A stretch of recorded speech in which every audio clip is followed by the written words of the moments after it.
والصلاة والسلام على عباده الذين اصطفى خصوصا على أفضلهم وخاتم النبيين محمد الأمين وعلى آله وأصحابه أجمعين. أما بعد فأعوذ بالله من الشيطان الرجيم. بسم الله الرحمن الرحيم. لقد كان لكم في رسول الله أسوة حسنة. صدق الله العظيم وصدق رسوله الكريم. رب اشرح لي صدري ويسر لي أمري واحلل عقدة من لساني يفقهوا قولي. اللهم أرنا الحق حقا وارزقنا اتباعه وارنا الباطل باطلا وارزقنا اجتنابه. اللهم ألهمنا رشدنا وأعذنا من شرور أنفسنا. اللهم انفعنا بما علمتنا وعلمنا ما ينفعنا وزدنا علما. رب یسر ولا تعسر وتمم بالخیر. آمین یا رب العالمین.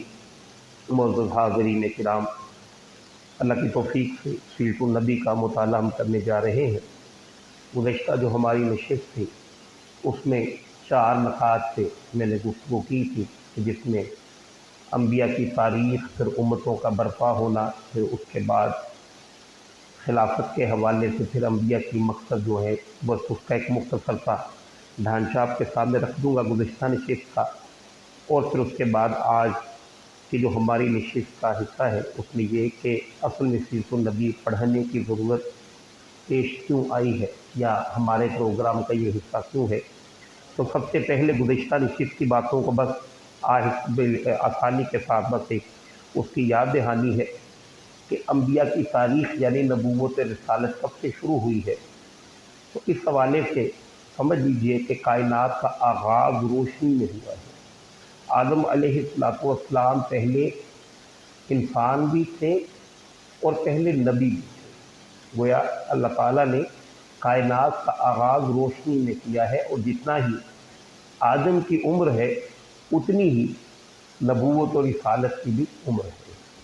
اسے اگر چلے جائیں تو ابتدا انسان اپنے شعور کی پختگی کو نہیں پہنچا تھا۔ جیسے کو 5 سال کا بچہ ہے، ظاہر ہے کہ اس کا شعور ابھی اس طرح سے نہیں بنتا۔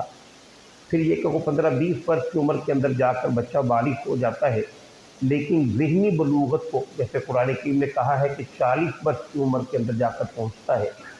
اسی طرح انسانی شعور بحیثیت مجموعی رفتہ رفتہ بڑا ہے۔ تو جب تک تو انسانی شعور ابھی اپنی بلوغت تک نہیں پہنچا تھا تو اس وقت مختلف اقوام کی طرف انبیاء انہی کی نسلوں میں سے پیدا ہوتے رہے۔ پھر اللہ سبحانہ و تعالیٰ کی طرف سے سمجھیے کہ ابراہیم علیہ السلام کا جو دور مبارک ہے وہ اس اعتبار سے بڑا ہی سمجھیے کہ متوازن اس حوالے سے ہے کہ ان سے پہلے کے جو 3 رسول ہیں ان کی دعوت کے اندر انفرادی حیثیت جو ہے اس کا تذکرہ زیادہ ہے، جبکہ ان کے بعد انسان رفتہ رفتہ اجتماعیت کی طرف گیا ہے۔ یعنی جس طرح اس کا شعور بڑھتا گیا ہے، انسان رفتہ رفتہ اجتماعیت کی طرف جاتا رہا ہے، اور پھر یہیں سے ابراہیم علیہ السلام سے سمجھیے کہ نبوت کو اللہ سبحانہ و تعالیٰ نے امتوں کے اندر گویا کہ تبدیل کر دیا، اور پہلی جو امت ہے وہ بنی اسرائیل قرار پائی۔ اگرچہ کہ امت اپنے عروج کو تو پہنچی ہے، پوری طرح امت تو بنی ہے موسیٰ علیہ السلام پر جا کر، لیکن انہیں بھی قرآن کریم نے بنی اسرائیل کہہ کر ہی خطاب فرمایا ہے۔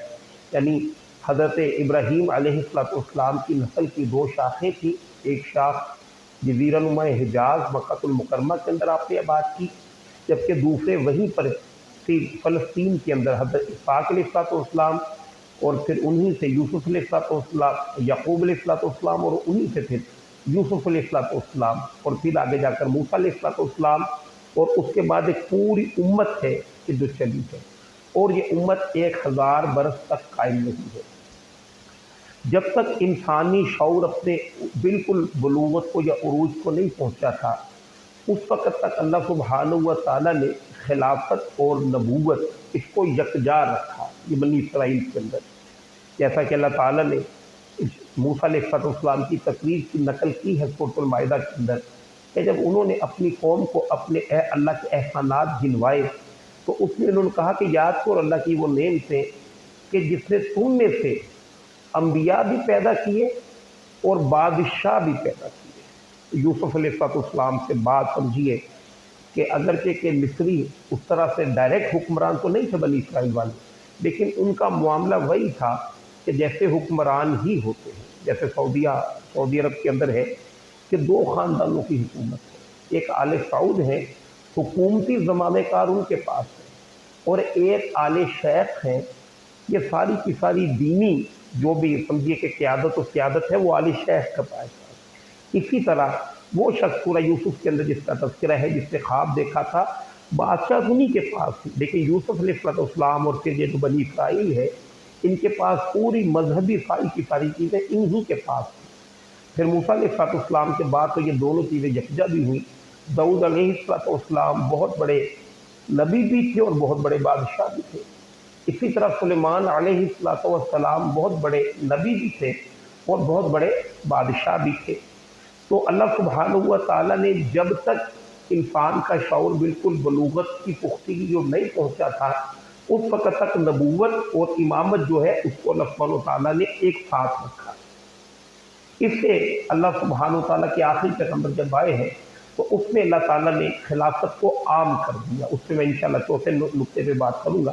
نمبر 3 کہ انبیاء کی اہمیت کیا ہے، اس سے بھی ہم نے الحمدللہ گفتگو تفصیل سے کی تھی۔ اس کو آپ سمجھیے کہ 3 حصوں کے اندر آپ بیان کر سکتے ہیں۔ ایک تو ہے کہ انسان کا اپنا ذاتی وجود عدل پر آ جائے، انبیاء کی دعوت کے نتیجے میں ایسے عقائد میسر آ جاتے ہیں جو بالکل مبنی بر عدل پر ہوتے ہیں، اور دوسری سطح پر نبی کی حیثیت ایک کولیکٹیو کانشنس کی ہوتی ہے، اجتماعی ضمیر کی، اسی کے ذریعے سے پورا کا پورا معاشرہ جو ہے وہ بھی عدل پہ آ جاتا ہے، اس میں کو ملحوظ خاطر رکھتے ہیں۔ اور تیسری سطح جو ہے نبی کی دنیا کے اندر وہ یہ ہے کہ عدل اجتماعی کے لیے کائنات کے اندر تشریف فرما وہ ہوتے ہیں، جس کے لیے سورہ الحدید کی آیت نمبر 25 انبیاء کا مقصد بعثت، اس کے اندر بڑی وضاحت سے اللہ نے ارشاد فرمایا لقد ارسلنا رسولنا بالبینات، یقیناً ہم نے بھیجا انبیاء کو واضح معجزات دے کر، وانزلنا معهم الکتاب والمیزان، اور ان کے ساتھ ہم نے نازل کی کتاب بھی اور میزان بھی، کیوں؟ لیقوم الناس بالقسط، تاکہ لوگ عدل پر قائم ہوں۔ تو تیسرا سمجھی عدل کی ڈائمینشن معاشرے سے نکل کر ریاستی سطح، یہ ان کا مقصد ہے اصل انبیاء کا۔ اور چوتھی بات اس حوالے سے ان کی بڑی اہم ہے کہ آخرت کا سارا معاملہ نبوت اور رسالت کے ساتھ جڑا ہوا ہے۔ اس پر بھی الحمدللہ ہم نے گزشتہ نشست کے اندر بات کی تھی کہ سارے انبیاء اپنی قوموں کے ساتھ آئیں گے، تو پہلے پوچھا جائے گا قوموں انبیاء سے کہ آپ نے اللہ کا پیغام پہنچا دیا تھا، پھر اقوام سے پوچھا جائے گا آپ تک اللہ کا پیغام پہنچ گیا تھا۔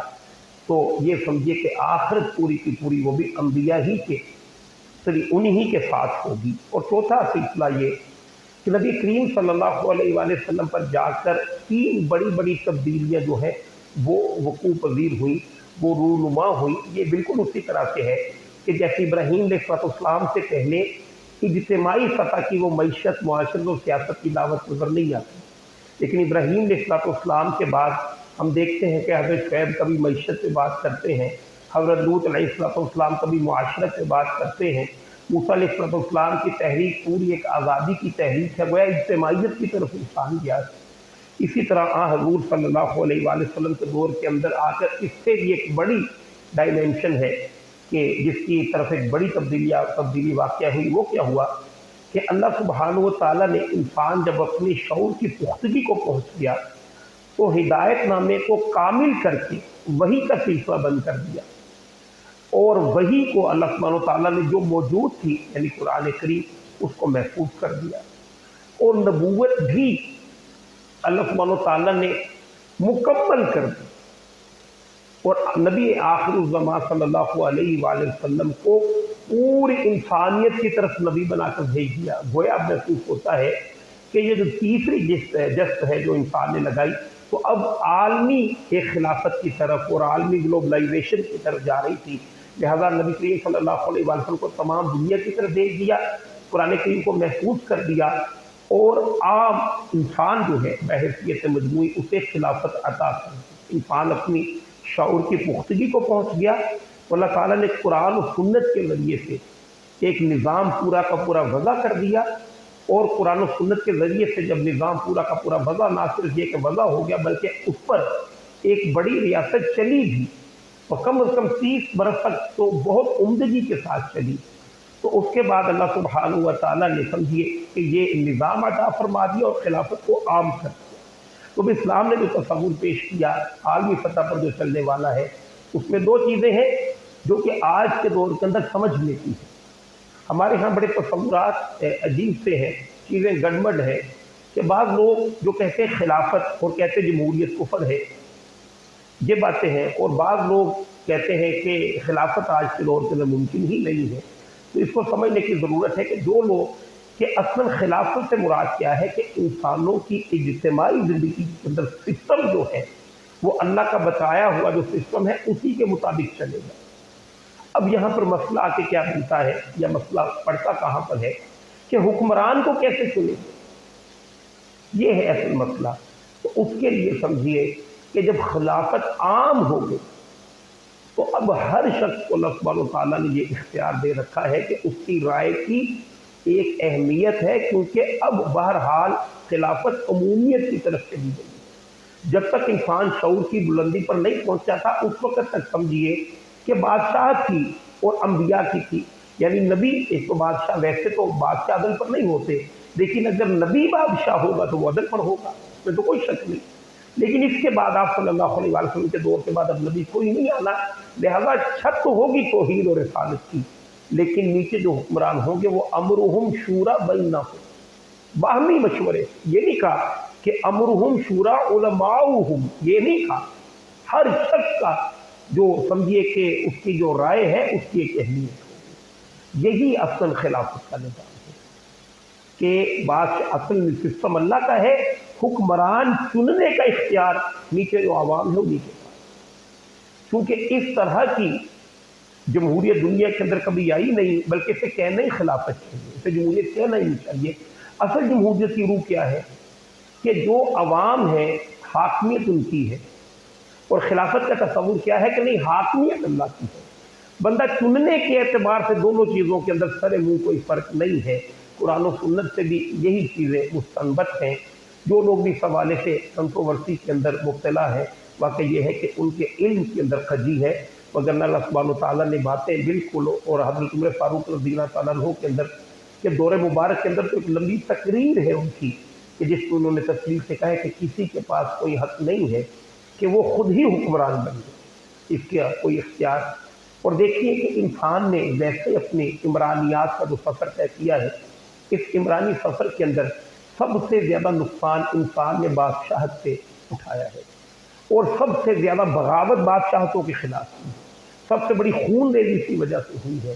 لیکن یہ بدقسمتی ہے اس اعتبار سے کہ انسان آج بھی بادشاہتوں ہی کے چنگل میں ہے. اللہ سبحانہ و تعالیٰ، بہرحال یہ تو میری گفتگو کا موضوع نہیں تھا، بہرحال میں نے گزشتہ جو ہماری نشست تھی اس کی چند جھلکیاں میں نے آپ کے سامنے رکھنی ہیں.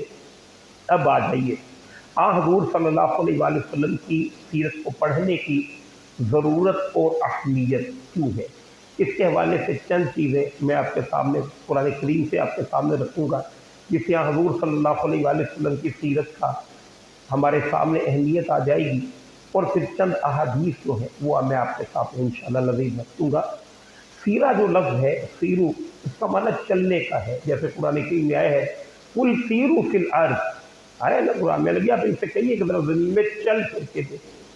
تو سیرت راستے، سیرہ راستے کی تفسیر ہے، اور سیرت النبی سے مراد ہوتا ہے نبی کریم صلی اللہ علیہ وآلہ وسلم کا راستہ.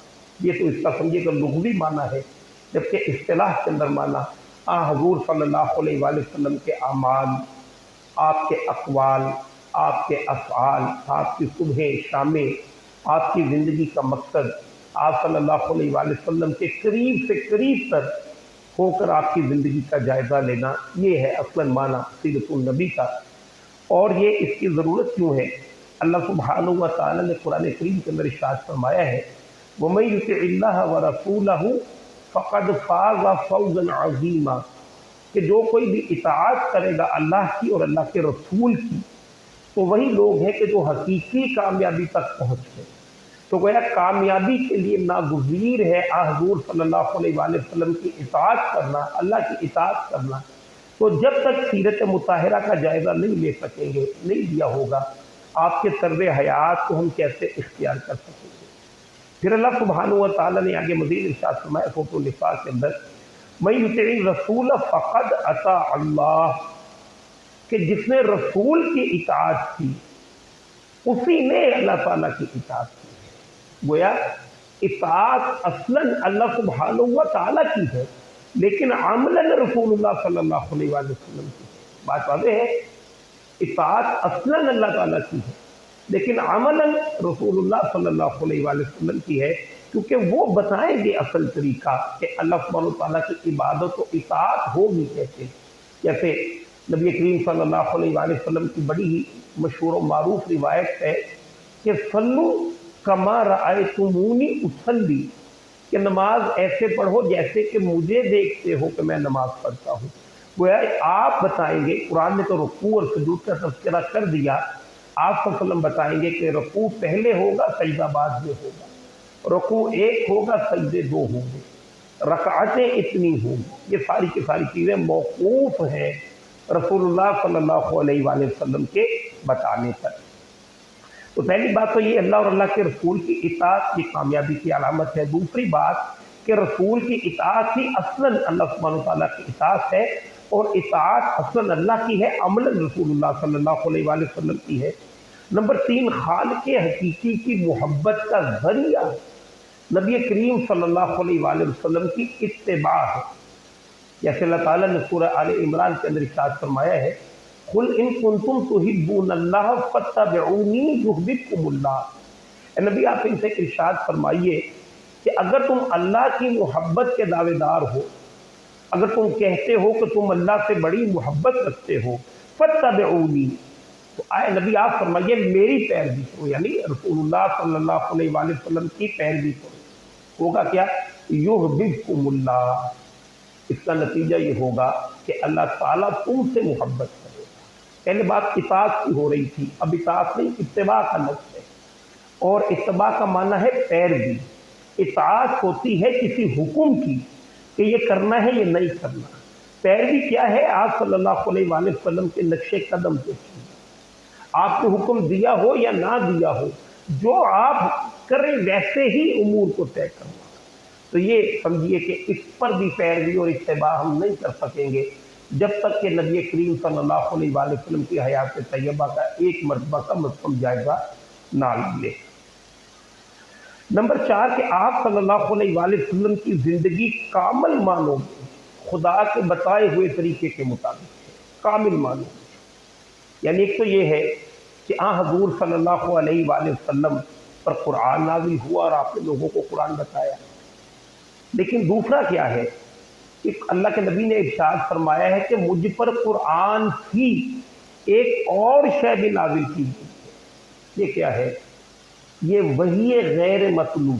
ایک تو ہے وحی مطلوب یعنی قرآن کریم جس کی تلاوت ہوتی ہے، اور ایک ہے وحی غیر مطلوب۔ یہ ہے کہ اللہ سبحانہ و تعالیٰ نے کوئی چیز آپ صلی اللہ علیہ وآلہ وسلم کو بتا دی، وہ معاملہ بتا دیا، اللہ کے نبی نے اسے اپنے الفاظ کے ساتھ لوگوں کے سامنے کر دیا۔ لیکن یہ نہیں ہے کہ آپ صلی اللہ علیہ وآلہ وسلم کے بتائے ہوئے کسی بات کے اندر معاذ اللہ کو کمی کو کجی ہو سکتی ہے۔ جیسے اللہ تعالیٰ نے سورہ النجم کے اندر ارشاد فرمایا ہے، وما ينطق عن الهوى، کہ حضور صلی اللہ علیہ وآلہ وسلم اپنی مرضی سے کچھ بولتے بھی نہیں، آپ کا ایک ایک لفظ خالق کائنات کے بتائے ہوئے ہی طریقے کے مطابق ہے۔ گویا اللہ سبحانہ و تعالیٰ کی طرف سے اسٹیمپ ہے اس کے اوپر، آپ کے ایک ایک لفظ پر۔ اور یہ بھی غالباً صحیح بخاری ہی کی روایت ہے کہ جناب ابو ہریرہ رضی اللہ تعالیٰ عنہ حضور صلی اللہ علیہ وآلہ وسلم کی باتوں کو لکھا کرتے تھے، آپ کے معمولات کو لکھا کرتے تھے۔ اما عائشہ نے جب آپ کو دیکھا تو منع کر دیا اور کہا کہ نہ لکھا کرو۔ فرمایا کیوں؟ کہا کہ بس اوقات اللہ کے نبی غصے میں ہوتے ہیں، بس اوقات وہ ذرا بالکل دوستانہ ماحول میں ہوتے ہیں۔ اشارہ کیا تھا کہ مختلف کیفیات ہیں، تو کیفیات کی وجہ سے کوئی زبان سے لفظ نہ نکل جائے کہ جس کے ذریعے سے امت جو ہے وہ سیدھے راستے سے ہٹ جائے۔ تو جناب ابو ہریرہ رضی اللہ تعالیٰ عنہ نے لکھنا ترک کر دیا، چھوڑ دیا۔ آپ نے پوچھ لیا کہ ابو ہریرہ لکھتے کیوں نہیں ہو؟ فرمایا کہ اللہ کے نبی یہ کچھ اشکالات ہیں جس کی وجہ سے نہیں لکھ رہے۔ تو فرمایا کہ قسم ہے اس اللہ سبحانہ و تعالیٰ کی کہ جس کے قبضہ قدرت میں میری جان ہے، کہ اللہ سبحانہ و تعالیٰ نے میری زبان پر حق جاری فرمایا۔ میں کسی بھی کیفیت میں ہوں، میری زبان سے حق ہی جاری ہوتا ہے، تو اسے لکھ لیا کرو۔ تو ایک تو یہ کہ یہ سمت ہو گئی آپ کے اقوال پر۔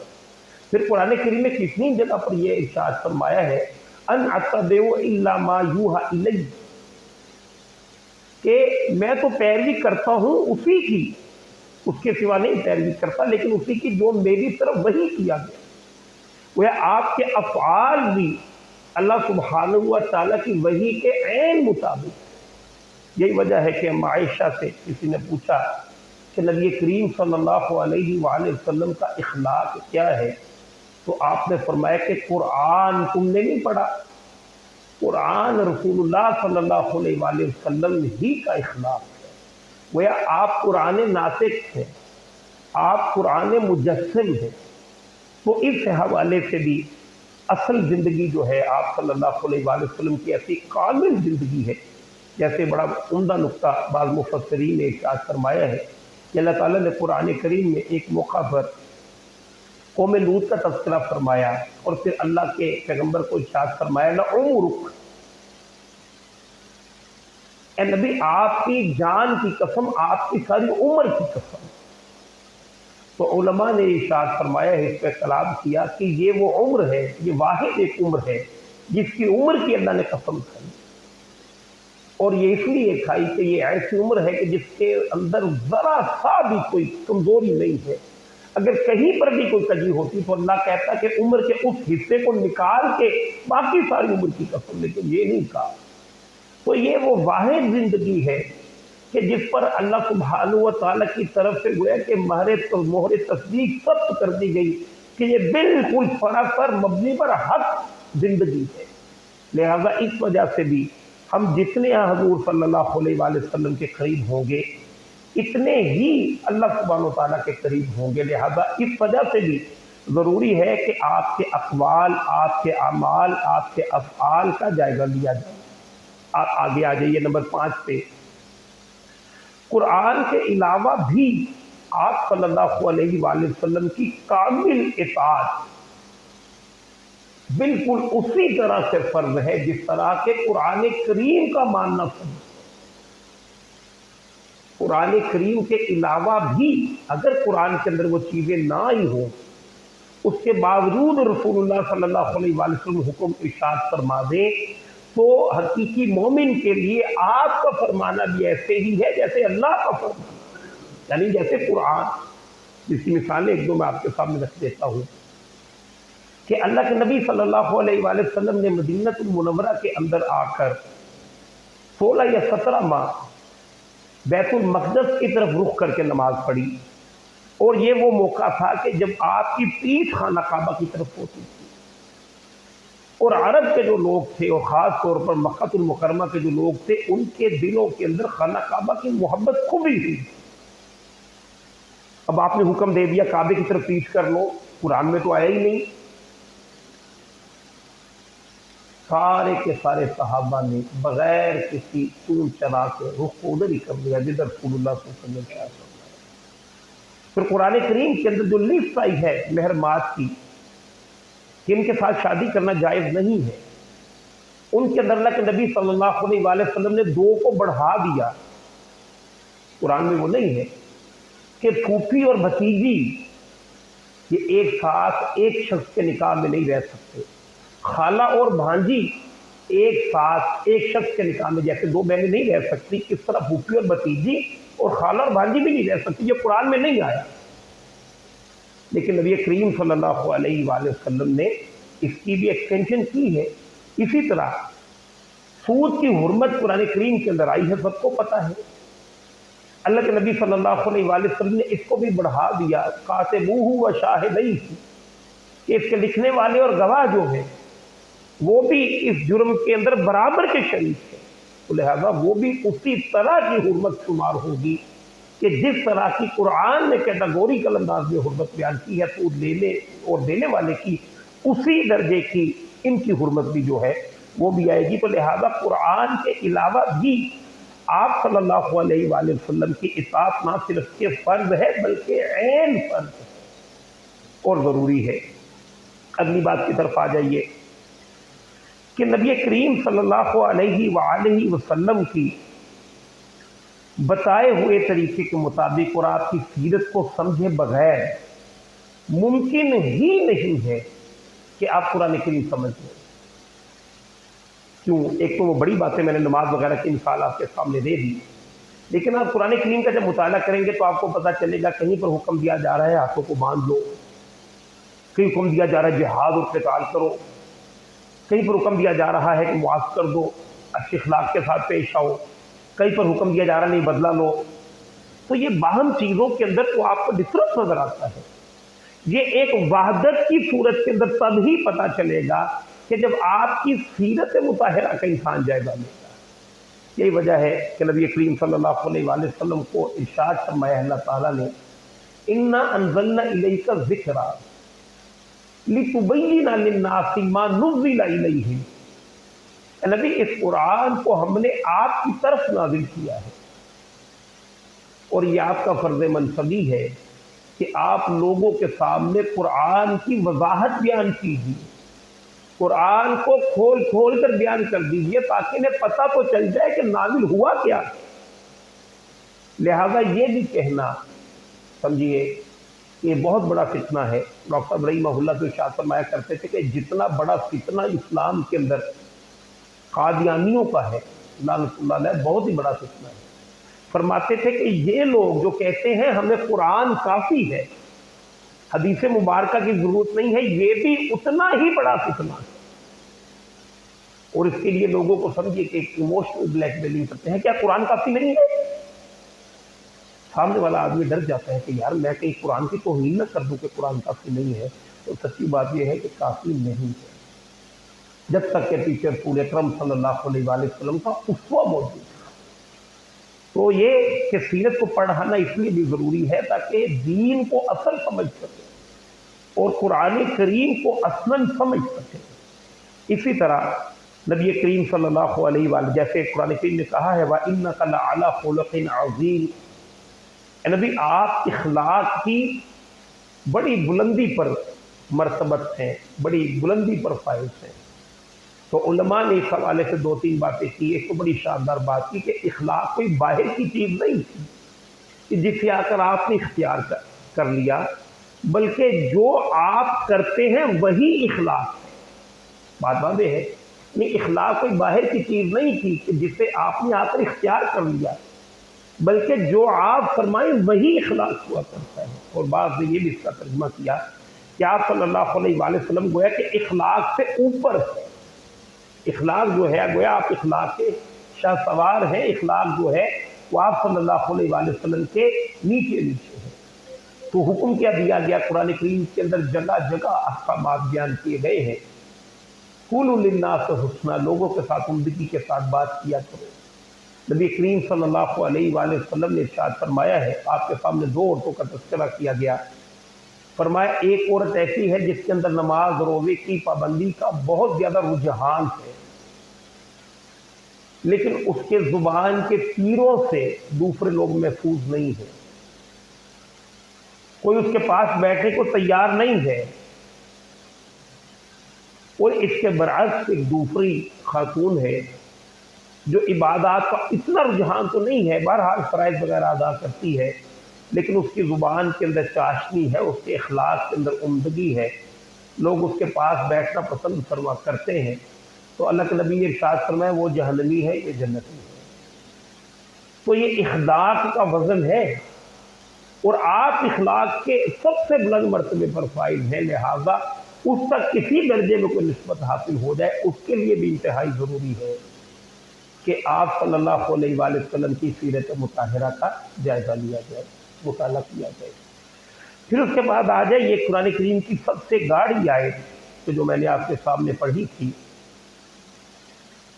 لَقَدْ كَانَ لَكُمْ فِي رَسُولِ اللَّهِ أُسْوَةٌ حَسَنَةٌ، کہ تمہارے لیے نبی کریم صلی اللہ علیہ وآلہ وسلم کی حیات طیبہ کے اندر ایک معتدل اسوہ ہے، ایک اعتدال والی زندگی ہے، ایک سواء السبیل پر آپ صلی اللہ علیہ وآلہ وسلم کی حیات طیبہ جو ہے وہ کھڑی ہے۔ اب دیکھیے تاریخ انسانیت کے اندر اربوں لوگ گزر گئے، صرف آج ہی کی دنیا کی 7 ارب سے زیادہ آبادی ہے آج کی، اور دنیا کہاں سے چلی آدم علیہ السلام سے؟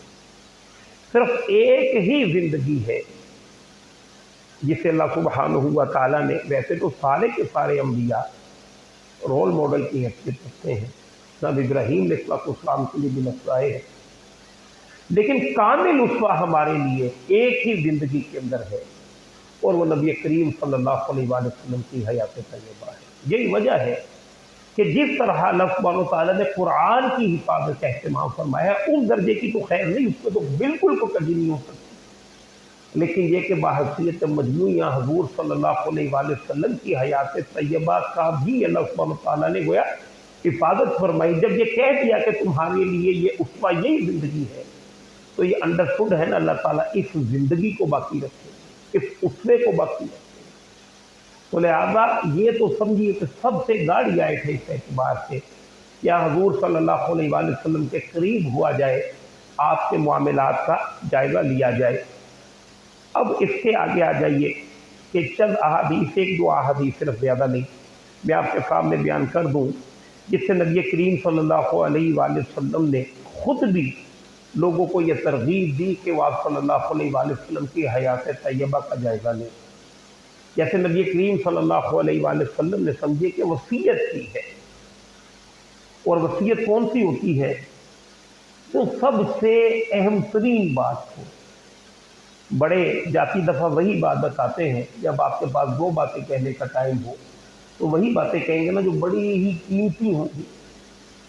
تو نبی کریم صلی اللہ علیہ وآلہ وسلم نے مسلمانوں سے خطاب کر کے ارشاد فرمایا کہ میں تمہارے مابین 2 چیزوں کو چھوڑے جا رہا ہوں، کتاب اللہ و سنت نبی جی ہوں، اللہ کی کتاب اور اس کے پیغمبر کی سنت۔ وہ آپ نے خود ترغیب دی ہے کہ میری سنتوں کا، میرے اعمال کا جائزہ لیتے رہنا، تم گمراہی سے بچ جاؤ۔ اور پھر اسی کو ایکسٹینشن بھی دی رسول اکرم صلی اللہ علیہ وآلہ وسلم نے کہ جب آپ، جس میں آپ نے ارشاد فرمایا ہے کہ میرے بعد عنقریب تم اختلاف دیکھو گے، اور اختلاف کے دور کے اندر ہوگا کیا کہ اختلاف کے دور کے اندر پھر تم میری سنت کی پیروی کرنا، اور پھر اس سے آگے نکل کر کے جو صحابہ کرام المہدیین ہیں ان کی پیروی کرنا۔ علماء نے بڑا عمدہ نقطہ بیان کیا کہ نبی کریم صلی اللہ علیہ وآلہ وسلم کے دور مبارک کے اندر سامنے والے کافر تھے، کفار سے کوئی جھگڑا ہے، کوئی معاملہ ہے، تو اس میں بھی آپ صلی اللہ علیہ وآلہ وسلم کی حیات طیبہ موجود ہے۔ پھر خود ایک قائد کی حیثیت سے آپ ایک جماعت کے امیر تھے، وہ اس وقت پوری امت وہی جماعت ہی تھی، تو ان کے درمیان جہاں جہاں پر کوئی خرابی ہوتی تھی تو اللہ کے نبی صلی اللہ علیہ وآلہ وسلم نے کس طرح انہیں صالحیت پر قائم کر دیا۔ پھر تیسری سطح پر کہ جب مسلمانوں کے بڑے گروہوں کے اندر خانہ جنگی ہو جائے تو یہی خلفاء المہدیین اور راشدین جو ہیں ان کے اسوے کو اختیار کرنا، تو پھر تمہیں پتہ چل جائے گا کہ باہمی نزاع سے کیسے نکل سکتے۔ پھر اللہ کے نبی صلی اللہ علیہ وآلہ وسلم نے ارشاد فرمایا ہے اس روایت کے اندر کہ من اطاعنی فقد اطاع اللہ، کہ جس نے میری اطاعت کی اس نے اللہ سبحانہ و تعالیٰ کی اطاعت کی، اور جس نے میری نافرمانی کی اس نے اللہ تعالیٰ کی نافرمانی۔ تو آپ صلی اللہ علیہ وآلہ وسلم کی اطاعت کے لیے یہ تو چند چیزیں ہیں، لا تعداد ایسی چیزیں کہ جس میں اللہ کے نبی صلی اللہ علیہ وآلہ وسلم نے ترغیب دی ہے کہ آپ صلی اللہ علیہ وآلہ وسلم کی حیات طیبہ کا جائزہ لیا جائے۔ سورہ الحجرات ہے، اور سورۃ الحجرات کی بہت ہی شاندار معرکۃ الاعراف سورہ مبارکہ ہے، 18 آیات ہیں، لیکن واقعہ یہ ہے کہ ایک ریاستی سطح پر پورا ایک ریاستی آئین اللہ سبحانہ وتعالیٰ نے اس کے اندر عطا کیا ہے۔ اس کی پہلی شک تو یہ ہے لا تقدموا بین یدی اللہ و رسولہ واتقوا اللہ، جیسے میں نے ابتداء بات کی تھی کہ شیلٹر توحید کا ہوتا ہے۔ اس کے بعد دوسری شک کیا ہے لا ترفعوا اصواتکم فوق صوت النبی، کہ معاشرے کے اندر اس وقت ہم جو تقسیم ہے فرقوں کے اندر، قوموں کے اندر، مختلف گروہوں کے اندر، یہ تقسیم ختم کرنے کا ایک ہی راستہ ہے کہ نبی کریم صلی اللہ علیہ وآلہ وسلم کی سنتوں کو، آپ کی حیات طیبہ کو عام کیا جائے۔ جیسے آپ صلی اللہ علیہ وآلہ وسلم کو آئیڈیل بنا کر پیش کیا جائے، بچوں کے سامنے آپ کی حیات طیبہ نصاب کے اندر موجود ہو، مختلف کانفرنسز ہو رہی ہوں جس میں آپ کی حیات طیبہ کے عمدہ گوشے لوگوں کے سامنے بیان کیے جائے، جس میں آپ کا مقصد بعثت لوگوں کے سامنے آ جائے گا۔ تو نتیجہ یہ ہے کہ آپ صلی اللہ علیہ وآلہ وسلم کو آئیڈیل بنا کر منتشر امت کی شرازہ بندی ہو سکتی ہے۔ لہذا اس وجہ سے آج کے وقت کی ضرورت کی ہے کیا حضور صلی اللہ علیہ وآلہ وسلم کی سیرت کو حتی الامکان عام سے عام کیا جائے۔ اب آ جائیے اس ضمن میں آخری بات پر کہ انبیاء کا مقصد بعثت میں نے آپ کے سامنے رکھ دیا کہ نظام عدل و قسط، نبی کریم صلی اللہ علیہ وآلہ وسلم کا مقصد بعثت بھی قرآن کریم کے اندر 3 مرتبہ آیا ہے۔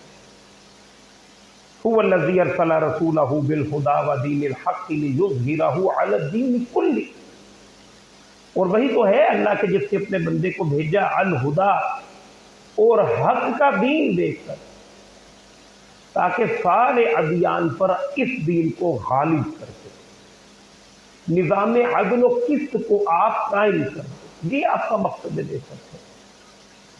اور بہت بڑے بزرگ شاہ ولی اللہ محدث دہلوی رحمہ اللہ وہ اس آیت کریمہ کے بارے میں ارشاد فرمایا کرتے تھے کہ یہ قرآن کریم کا عمود ہے۔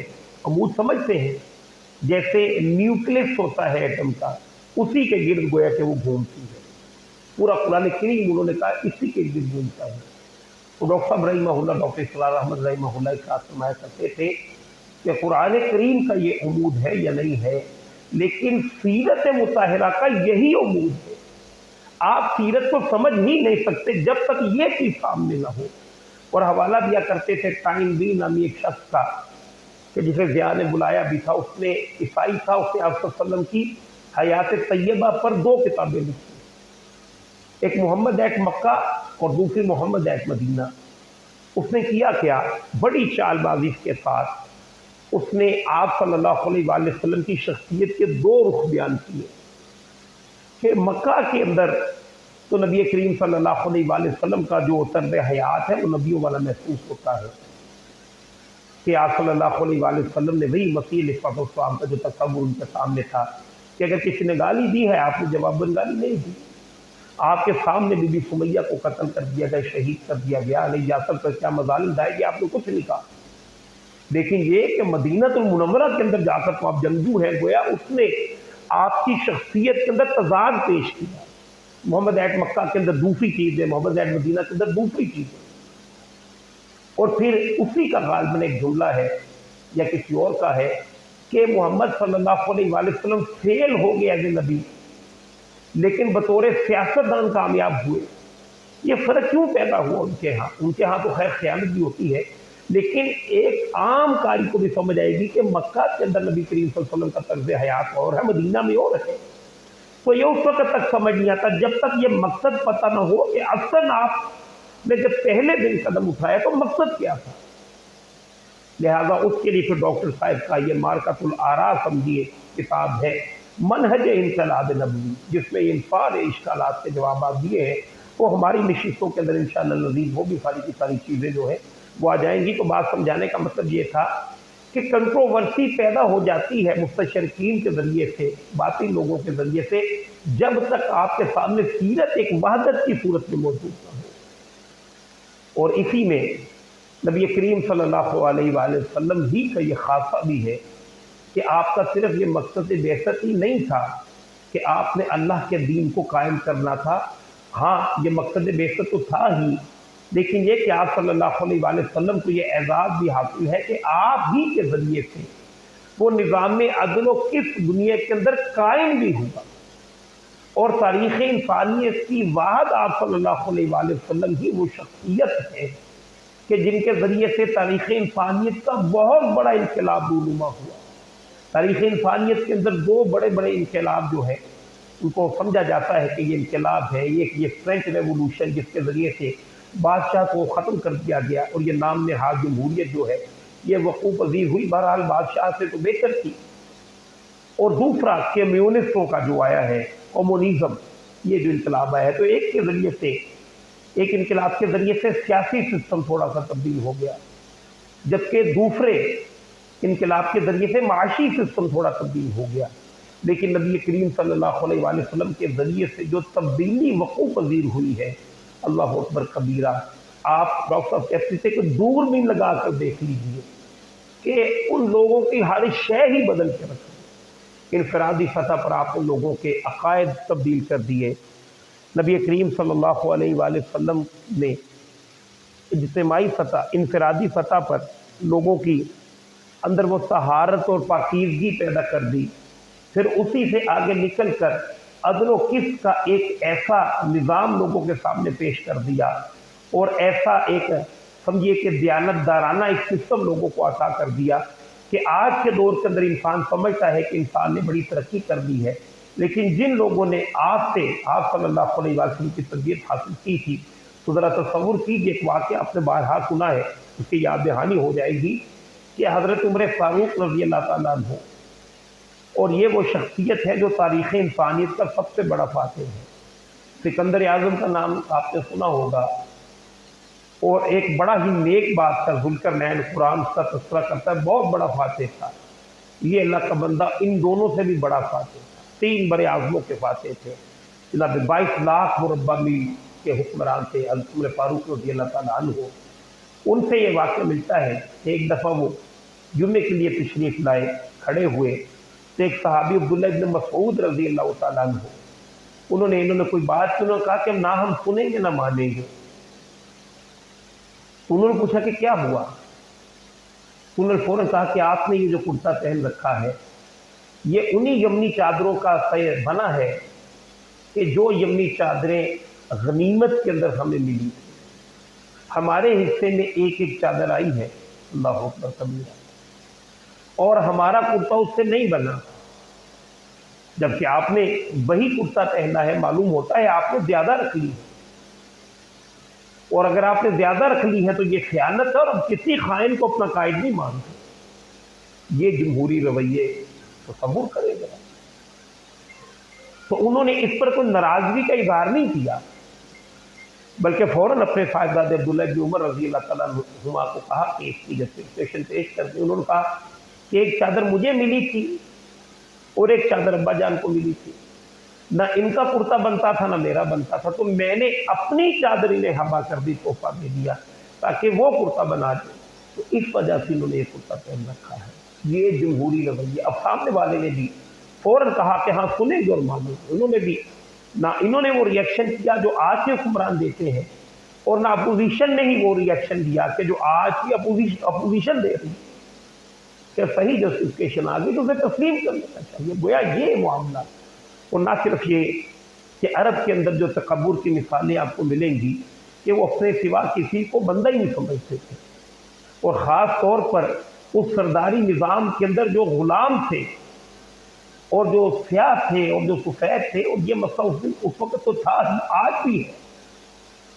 ابھی 1.5 سال پہلے آپ نے ایک ویڈیو وائرل ہوئی دیکھی ہوگی کہ جس میں امریکہ جو دنیا کا سب سے متمدن ملک ہے، اس کے ایک پولیس والے نے کس طرح ایک سیاہ فام کی گردن پہ پاؤں رکھ اسے مار دیا۔ کل کی باتیں ہیں، کیونکہ ان کے ہاں آج بھی کلیش ہے، گورے کا کالے کے ساتھ عداوت ہے، کالے کی گورے کے ساتھ عداوت ہے۔ یہ تاریخ انسانیت کے اندر صرف ایک ہی دفعہ ہوا ہے کہ اللہ کے نبی صلی اللہ علیہ وآلہ وسلم نے سارے نسلی فرق و تفاوت، سارے قومی فرق و تفاوت مٹا کے رکھ دیا۔ یہ آپ کا کمال ہے۔ لا فضل العربی علی عجمی ولا لعجمی علی عربی، کسی عربی کو کسی عجمی پر کوئی فوقیت نہیں۔ میں کہا کرتا ہوں کہ آپ عرب تھے اور حضور صلی اللہ علیہ وآلہ وسلم تو سید الکونین ہے، آپ کی فضیلت تو ہے ہی نا سب سے کہ نہیں ہے؟ اس کے باوجود ارشاد فرمایا کہ کسی عرب کو کسی اجمی پر کوئی فوقیت نہیں، پہلے اپنی نفی کی بعد میں دوسرے کی۔ یہ آپ صلی اللہ علیہ وآلہ وسلم کا کمال ہے۔ اور یہ صرف ہم نے تو یہ باتیں کرنی ہی ہیں، ہم تو حضور صلی اللہ علیہ وآلہ وسلم کے نام لیوا ہیں، آپ کی امتی ہیں، اللہ تعالیٰ کا یہ فضل ہے۔ لیکن یہ کہ عربی کا ایک فقرہ ہے، الفضل ما شہدت بہ العادہ، کہ اصل فضیلت تو وہ ہوتی ہے کہ جو دشمن کی طرف سے آئے۔ تو اس کے لیے جو ڈاکٹر رحمہ اللہ دو لوگوں کی مثالیں بیان کیا کرتے تھے۔ آپ ارشاد فرماتے تھے مائیکل ہارٹ کا بھی ایک شخص 1980 کے اندر اس نے کتاب لکھی اور اس کی کتاب کا نام تھا دی 100۔ اس کے اندر تاریخ انسانیت کے وہ 100 لوگوں کو لے کر آیا ہے کہ دنیا کا اصل معاملہ کیا ہے، کہ چلو تم ادھر کو ہوا ہو جدھر کو، لیکن بہرحال چشم فلک نے ایسے لوگ بھی دیکھے ہیں جنہوں نے ہواؤں کے رخوں کو موڑا ہے۔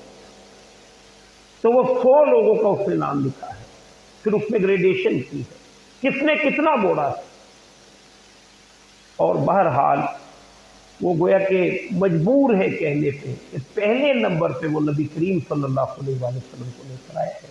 اور میں نے کہا اصل فضیلت تو وہ ہے تو جس کو دشمن بھی جس کا اعتراف کرے، اور یہ خود ہی اس نے نقطہ یہ اٹھایا ہے کہ اگرچہ کہ میں عیسائی ہوں، لیکن یہ کہ صرف نبی کریم صلی اللہ علیہ وآلہ وسلم ہی وہ واحد شخصیت ہے کہ عام طور پر ہوتا کیا ہے کہ دو طرح کے لوگ ہوتے ہیں، ایک مذہبی پیشوا، روحانی پیشوا، ایک بادشاہ۔ لہذا روحانی پیشواؤں میں بڑی بلندی پر فائز ہیں عیسیٰ علیہ السلام، لیکن ریاستی امور کے اندر ان کا کوئی تعلق سیاسی امور کے اندر ہے ہی نہیں۔ 12-14 لوگ ان پر ایمان لائے، انہی میں سے ایک نے ان کو گویا کہ مخبری کر کے معاذ اللہ قتل کروانے کی کوشش کی، اگرچہ کہ اللہ تعالیٰ نے انہیں اٹھا لیا۔ تو سیاسی امور کا موسیٰ علیہ السلام قریب پہنچے ہیں، لیکن بہرحال سیاسی سطح پر کوئی ریاست وغیرہ تو وہ قائم نہیں کر سکے۔